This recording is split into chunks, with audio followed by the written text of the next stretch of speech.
喺胡志明市華人區嘅每個朝頭早，天仲未光嘅時候，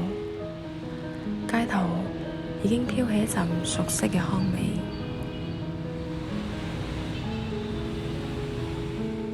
每日凌晨4點左右，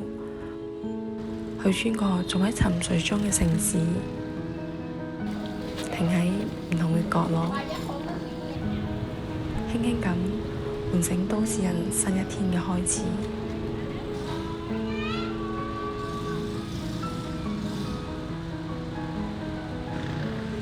當地嘅人會話，呢碗麵係佢習以為常嘅簡餐。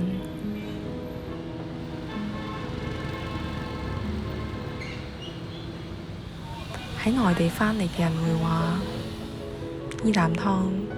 總係帶佢返到最掛念嘅家鄉。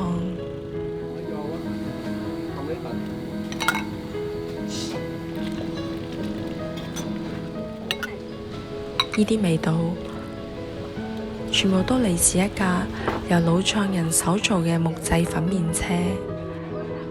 設計延續於早期廣東人喺街頭賣麵嘅傳統文化。一架細細嘅木車就好似一個識喐嘅廚房一樣，前面係熱氣蒸騰嘅湯鍋，櫥窗入邊擺放住整齊嘅蛋麵、粉絲、雲吞、叉燒、豬肝等數種配料。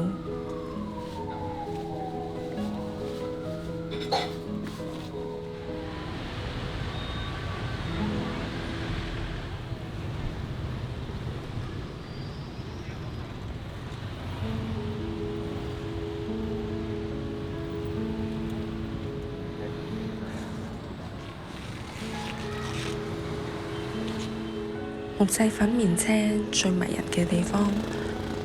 在於佢融合咗越南同廣東人嘅元素。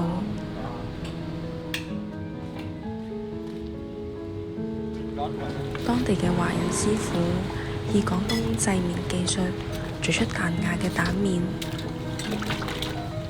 再融合當地人飲食習慣嘅清爽口味，熬出一餐精華嘅豬骨湯，形成家喻戶曉嘅乾撈麵、雲吞麵、什錦、粉絲雞。呢啲粉麵車往往係由家族世代嚟經營，有啲老店已經將近100年歷史，由凌晨開到半夜，陪伴住當地人走過無數嘅日常。嗰度亦有一座城市最溫暖嘅人情味。隨住城市嘅發展，好多傳統嘅木車已經被不鏽鋼車、機動攤位取代，但同時間仍有唔少師傅仍然堅持使用木製粉麵車，因為木味能夠保持乾爽、保溫。可以話，木製粉麵車唔淨只係謀生嘅工具，更係文化同記憶嘅延續。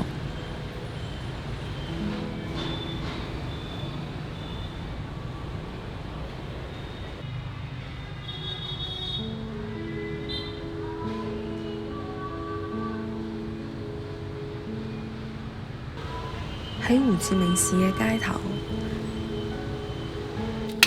只要木製粉麵車嘅餐蓋打開，升起彌漫嘅瞬間，承載住一個社群100年嘅記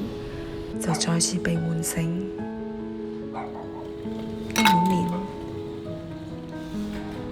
唔單止係可以填飽肚，仲可以令人